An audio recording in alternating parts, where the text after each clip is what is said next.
Hey, good morning, gang. How's everybody doing today? I hope it's a beautiful day outside today, the day I'm recording this. So let's get started on some good memories. First of all, I want to say that my brother reminded me that when I was talking about trying to stay cool on hot summer days, we used to go to public pools. And I don't know if they have some of the major public pools around anymore. I should drive around Fresno and see. But the one favorite of mine when we were kids was when we were young teenagers was I think it was Weymouth, and I could be remembering that name wrong. We went to a pool named Weymouth, but I'm not sure that Weymouth was this pool. But they had a jukebox that was out in a little picnic area under a cover, and it was all green grass, and it was cool there. And so the teenagers would go back and put money in and have the jukebox play. And while we were swimming and stuff, you couldn't hear it real well out at the pool, but you could hear it. And they had this big, tall towers. I believe it was 3 stories, where you could climb up a ladder attached to the side of it. They were like platforms. They didn't have walls or anything. They were platforms. And you could climb up this ladder and go up on the first platform and jump into the pool. And then there was a second platform, and I think that maybe there wasn't a third, but it seems like there was a third when you got up there, it was way up there. And what I would do is go up the ladder. Probably the one and only time I did it. Go up the ladder and get to the top and look over and said, nope, not doing this one.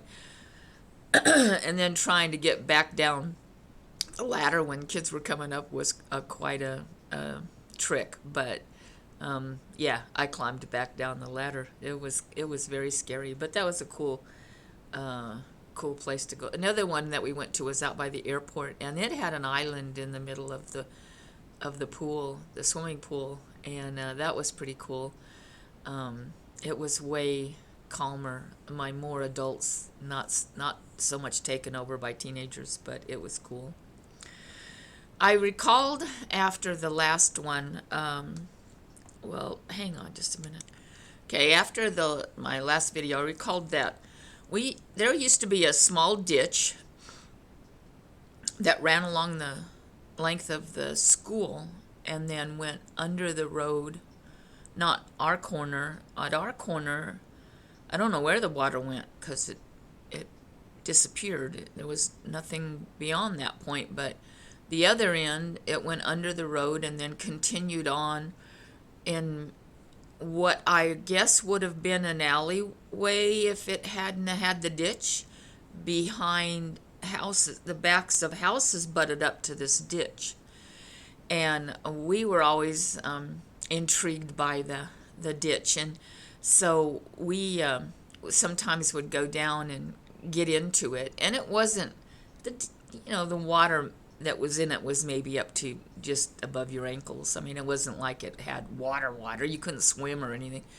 Might have been some places that were a little deeper than that, but we liked to walk along it. Take a cane type pole with us, and walk along, and just, it was like being in the jungle. The sides of the ditch were high enough when we were kids that you kind of felt like you were, and it was overgrown, so you felt like you were kind of in this jungle situation. And so we'd walk down to where the road was, and then go over the road. It was blocked off. You couldn't walk under the road. And then get in on the other side and walk down, and then it was really like a jungle because this was not out visible. So I guess the city or county or whoever was responsible didn't keep that as clean, and so it was way overgrown. So it was like this huge jungle thing, and you had to be careful. We wore shoes when we went in there, sandals, because there could be broken glass and stuff in there. You didn't know until you were going, but we got on the other side and we were walking along, and somebody that owned a house along there saw us and came and yelled at us and told us we needed to get out of there because we would get polio. That always scared me, and I always wondered about that. Could you really get polio from getting into ditch water? I don't know, but that was the rumor at the time, and polio was very much feared and prevalent at the time, and so it was pretty scary when the guy said you could get polio for being in there. And polio was, like I said, it was prevalent, and they had come up with a vaccine, no, an immunization shot for polio, totally different, in my opinion.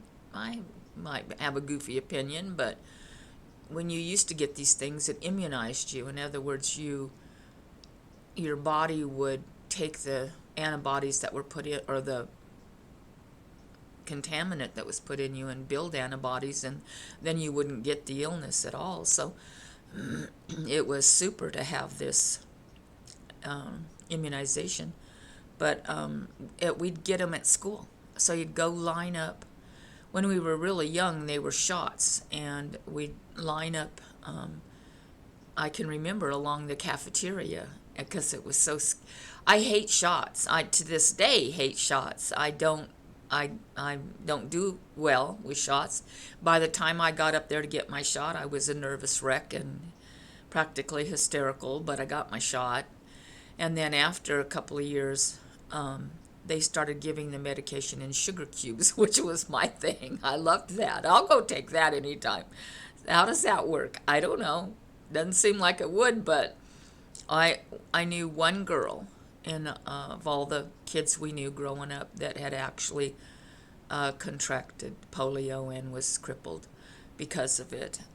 But she was the only one that I knew. And then, of course, they eradicated it, and so we didn't even have to do the sugar cubes anymore, but it was pretty cool. Another thing that we used to get shots for back then was smallpox, and they would say that the way you knew if you were immunized against smallpox was the scar from the shot. I don't have a scar from the shot, so I'm assuming that that means that the shot didn't do what it was supposed to do. I have no idea, but I never got a scar, but I did have the shot, so I don't know what. Anyway, those were two very scary illnesses that happened back in the day. So it was. We thank God we lived through that. And that and tonsillitis. Seemed like everybody got tonsillitis, and the big thing then was they would remove your tonsils. So they always wanted to remove kids' tonsils, and they did. Probably most of the kids my age don't have tonsils. I have tonsils still. The doctor wanted to take my tonsils out, and because I used to have asthma really bad, and I'd get asthma when I'd get sick with something else. So if I had tonsillitis, it would go into asthma. And so my dad said to the doctor, well, if you take out her tonsils, is that going to prevent her from getting this asthma anymore and all that? And he said no. So my dad said, well, then no, we're not going to do it. So he didn't do it, and I survived, and, I grew out of my asthma, and so basically, I still have a little bit of asthma problem, but not major. I don't have asthma attacks anymore, just lung issues. But yeah, tonsils were another big thing. And I knew one boy who actually died on the operating table getting his tonsils out. So I was always glad I didn't have mine out. That was terrible and scary to me. I think I forgot to mention when I talked a lot about my mom was that she was always a Brownie leader and a Girl Scout leader. And clear up until we quit, probably, or up until we quit going to Girl Scouts and Brownies. And I believe she was always also a Boy Scout leader, but, I didn't pay too much attention to what my brother was doing, but I'm pretty sure she was also a Boy Scout leader. So that was cool. We have pictures somewhere. I've got to find my school pictures, but pictures somewhere of the school neighborhood kids, girls coming over for a Girl Scout or brownie meeting. And one time, my one memory of the things that we did to get our badges was we had to go camping for a camping badge. So my mother took us to Kearney Park. Back then, Kearney Park, now that'd be scary. Kearney Park's kind of dangerous, but Kearney Park would allow you to camp. I don't think they allowed everybody to camp, but for the Girl Scouts, for us to get our badges, they allowed us to go out there and spend the night. And I can remember that, and it was so much fun. We had a lot of fun, and we got our badges, and that was very cool. Mom was a cool lady. She was willing to do most anything. Um, when I was a teenager, the um, the drive-in, um, where you get hamburgers, not drive-in theater, drive-in to get hamburgers, what do they call them, drive-ins. Um, the one that was the most popular was Mars. We when I was younger, it was Stan's, which was closer to downtown, and everybody went to Stan's. And I can remember sort of going there as a kid, but I was pretty young, preteen at the time. But when I was a teenager, it was Mars Drive-In, and I think Mars started out just you would pull up, you know, on the outside, kind of facing in, and everybody had trouble getting in and out because people would pull up behind you, and then, that. But they eventually put in stalls, so you'd drive into a stall, and then they had a menu on a pole next to you, and you'd push a button and tell them what you wanted, and then the girls would bring out the food. And I think in the beginning they wore skates, but that wasn't always. So that could be Stan's, and they didn't do that at Mars. I cannot remember that well, but we used to go to Mars a lot. And Aunt Iris used to work there. So she was one of the gals that would come out and bring us our food. So Mars was quite the hangout for the teenagers. And one year we were there, and this riot broke out on the street. They were having a part of the Olympics or something in our town, which is strange to me. So I'm not sure I've got that right, but it was something going on where all these people came in from out of our area, and for some reason we had a lot of idiots that decided that they were going to get these black people, and this poor black couple were driving down what was our strip, not the town strip, but what us kids hung out on the strip. And they were driving down there, and this group of kids surrounded their vehicle and started banging out their windows. And we were sitting in a stall in Mars Drive-In, and we were afraid to leave there because we weren't sure what was going on, and but it was very scary. And so we watched this whole thing, and of course some people went inside and called the cops. And this brave man, he was so brave. He got out of that car with these people banging on his car. He got out of it and with his girlfriend and walked into Mars Drive-In to call the cops. I couldn't believe that he was brave enough to do that, but he couldn't leave because the people had surrounded his, and I think they even had a car in front of him, so he couldn't just pull away. And took the cops forever to get there. They stayed inside Mars while they were waiting, and we were sitting there thinking, okay, they're going to come any minute. No sirens, no nothing. You didn't hear anything, and all of a sudden we heard a gunshot. And then shortly after the gunshot, you heard sirens, and all the police came in from every direction. So what the police were doing was forming around all the streets so that they could all come in at the same time and surround the area. But I just thought that was stupid, because had they gotten there earlier, whoever had gotten shot, and somebody did, wouldn't have gotten shot if they'd have been there earlier. So I don't know what that was all about. And I don't know what happened to that guy in the car, but what a tragic situation that was. But that's how it was back in the day. Not all the time. generally, here in the Central Valley, people were accommodating, but there was this group. They were weird, so I'll never forget that. Um, my my girlfriend, when I was a senior in high school and I had my car, my girlfriend had come over, and back then, the football games, the high school football games, were held in the stadium, this older stadium. They don't do it. In fact, I'm pretty sure that place just sits there unused or has been torn down. But anyway, we wanted to go to the game that night. My mom told us we had to take my brother. My girlfriend and I had to take my brother, and I was driving. So my girlfriend and my brother and I went to, and he rode in the back seat because he wasn't going to be caught dead with us girls.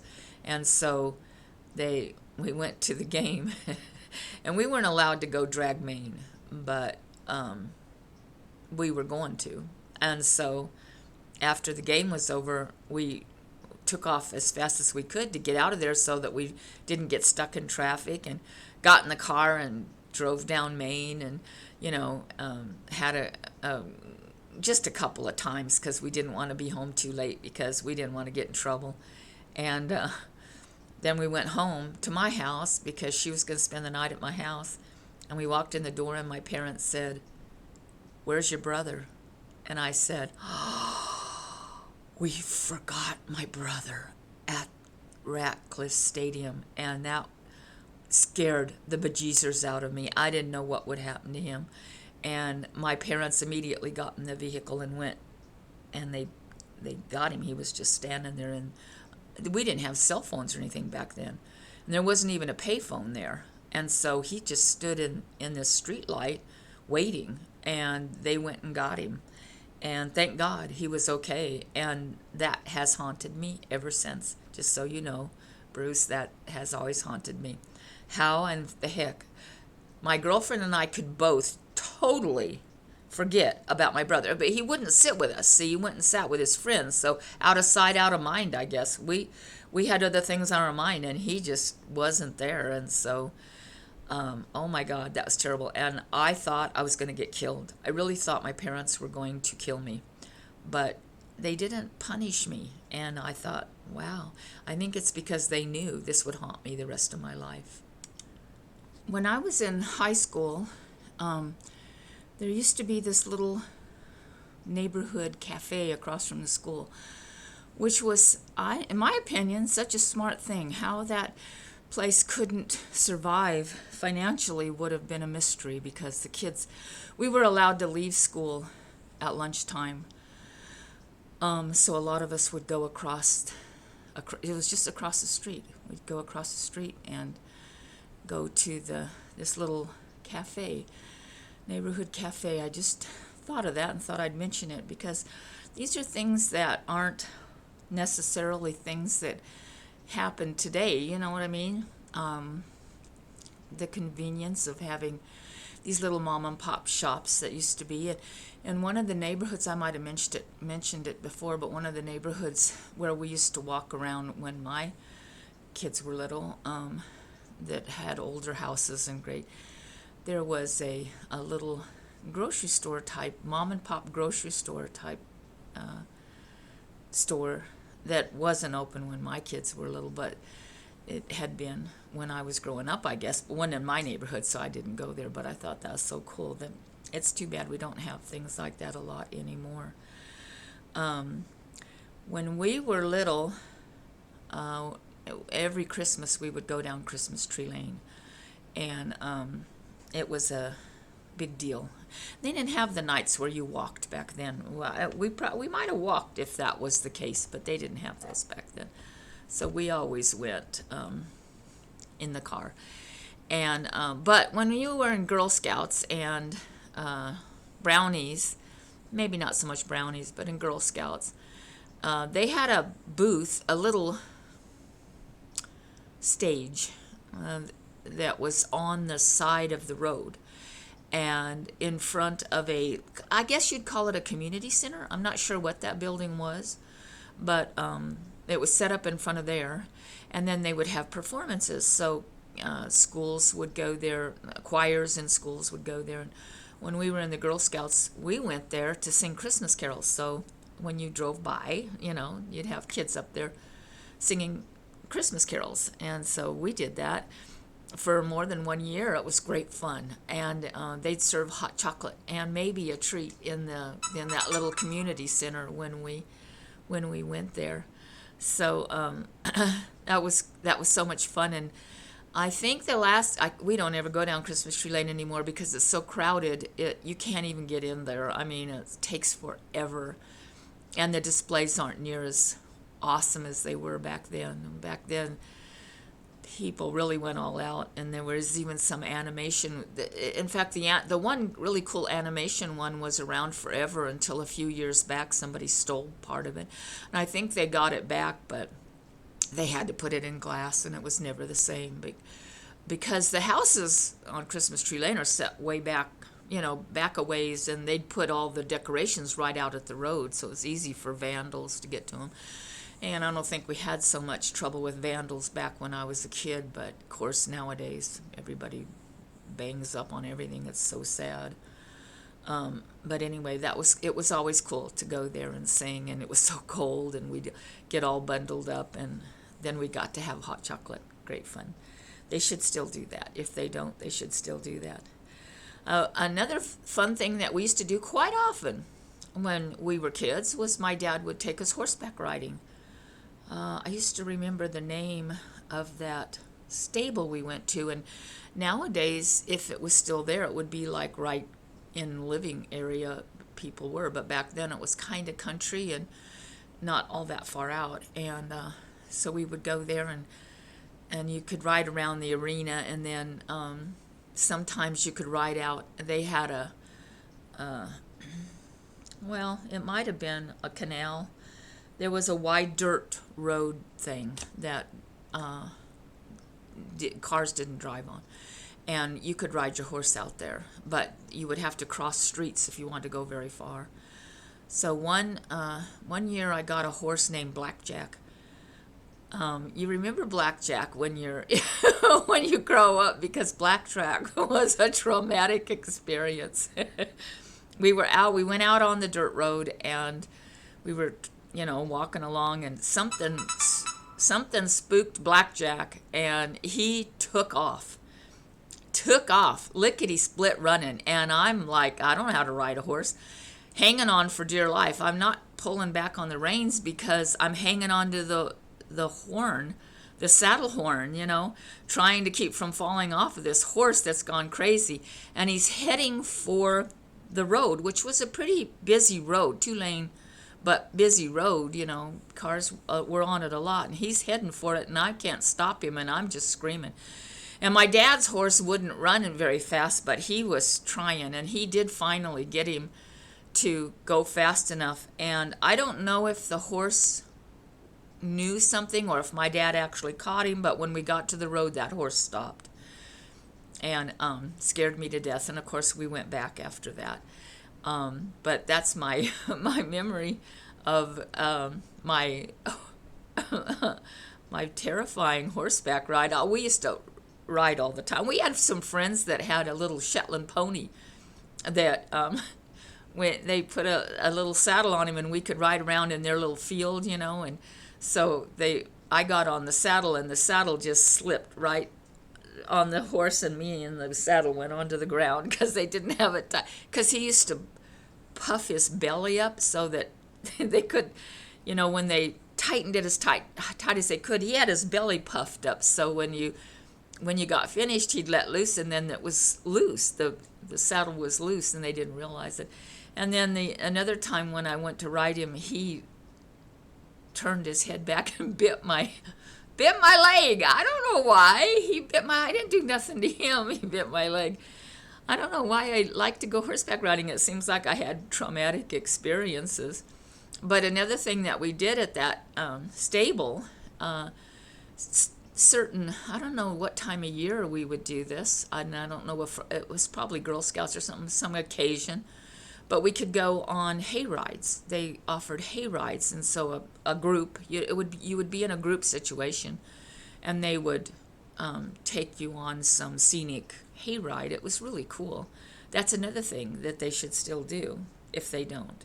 Uh, Great fun stuff. Um, Another thing my dad used to do when we were kids was go hunting. He hunted for ducks and geese and quail. And quail hunting, we always just did out in a field. And when you're walking through these fields, it's always full of doveweed, what they call doveweed, and so it has this certain aroma.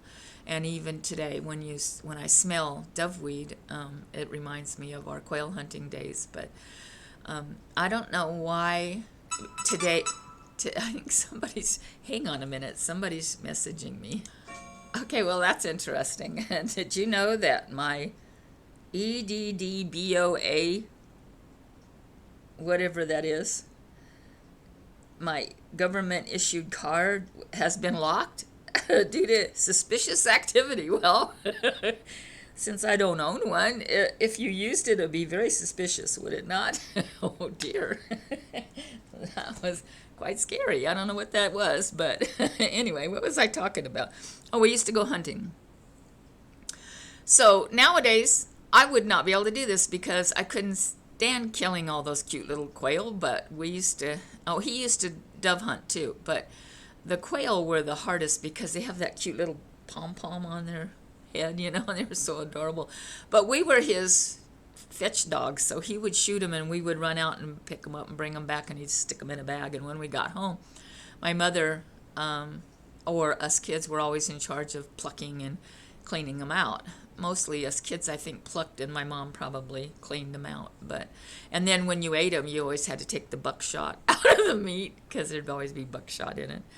But when we go duck hunting, he had a friend who owned some acreage, and it had a pond on it, and so they dug a blind. That's what you called them, a blind, a hole in the ground deep enough for you to stand in. And when my dad dug this blind, he dug it so that on each end of the blind, he left dirt it was very tidy, neat, squared off, but you could sit on it. It had seats.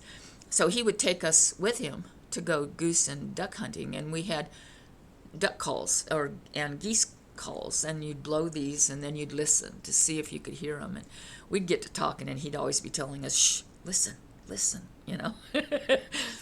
and then and it had it so that he had devised this opening where he put this thing up there that he made out of chicken wire. He welded this frame and he put chicken wire on it, and he put some sort of hinging device on the end, and then you could open it like this quickly, and there was hay on top of it so that from the air the ducks couldn't see you, and then when they were right over the top of you, you could open this quickly and shoot them. It was a very, very good way to do it. And so you'd have to sit there though and listen, because as soon as you'd hear them, you'd listen for them to get closer and closer. And when they sounded close enough, then he would throw open them, start shooting. And so we had to go out, and we were the dogs again. We would run out and pick up the dead geese and ducks and bring them back to the blind, and he'd put them in a bag. I don't think we did a lot of those at a time though, because you don't put a bunch of them in the freezer, I don't think. We never did. Anyway, so this one time us kids went out to pick him up, and this one was just wounded. It was a goose, and he was wounded. And we got all, don't kill him, Dad, don't kill him. So my dad brought him home, bandaged. He was just shot in the wing. He couldn't fly. And he didn't bite us to death. I don't understand that. He was probably traumatized. And my dad taped up his wing, and then we took care of that goose until his wing got strong. And he actually got to the point where he could fly again, and we took him out and let him loose. Now, he probably got killed in another year, but I can remember that. And my dad, had a soft heart, even though he could go out and kill these poor defenseless little critters. What good food that was. My mother always stuffed the geese and the ducks with wild rice. Oh, so good. So good. I wish I had one today. Another thing we did was we almost always had family dinner at the table. We didn't eat in front of the. Of course, it was mostly habit. We didn't have TV growing up until we got to a certain age. Young, but we were older, so we always had family dinner. We each had our own assigned seats, and so there was no arguing over where you were going to sit. You knew exactly where your seat was, and so we'd have these family dinners almost every night. We had family dinners. Some nights later on, my dad didn't make it home in time. He got to where he worked pretty long hours, but my mother would just save his. We didn't have microwaves back then either. She would just save his plate, probably in a warm oven. I'm not sure. And then sometimes he'd eat when he got home. But I remember this one time when my mother was serving up something that had stewed tomatoes in it. One of the stewed tomatoes fell off of the spoon and landed on her foot, right on the top of her shoe. And for some reason, my mother found that so funny and burst into laughter. And because my mother was laughing so hard, the whole rest of the table was laughing hard. And we said, why are you laughing, Mom? Why so that? And she said, I don't know. It was just funny that this tomato had landed on her shoe. It was fun times. I guess we had a really cool family growing up.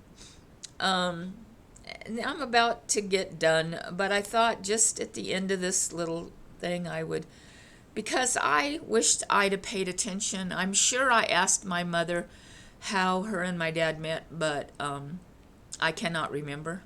And so I'm putting this down here so that later on, when you're middle-aged and you want to remember what Memaw said, because you can't remember, you can go back and look at these. Hopefully you'll have them somewhere where you can look at them. But me and Peepaw, we actually met at Mars DriveIn. And the first time we met, I think I was in high school, because I didn't, just this cute guy wandering around, walking up to cars, and I smiled at him, and so he came staggering over.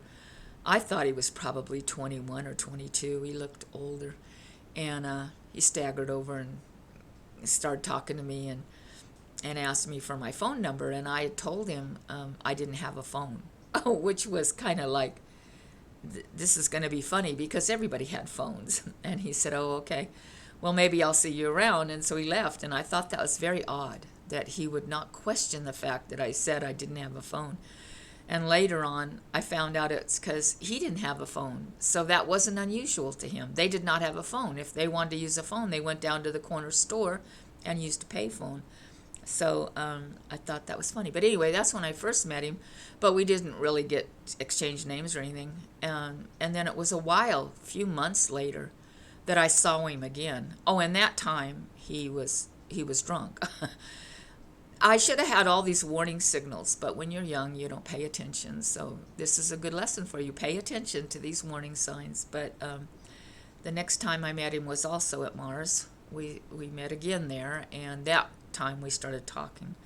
And that's how we started seeing each other, was that we talked long enough, and I liked him, and so he ended up coming over to the house, and we got to know each other. But that's how I met your Peepaw. And or if you're my kids watching, your dad. So I wanted to put that out there. I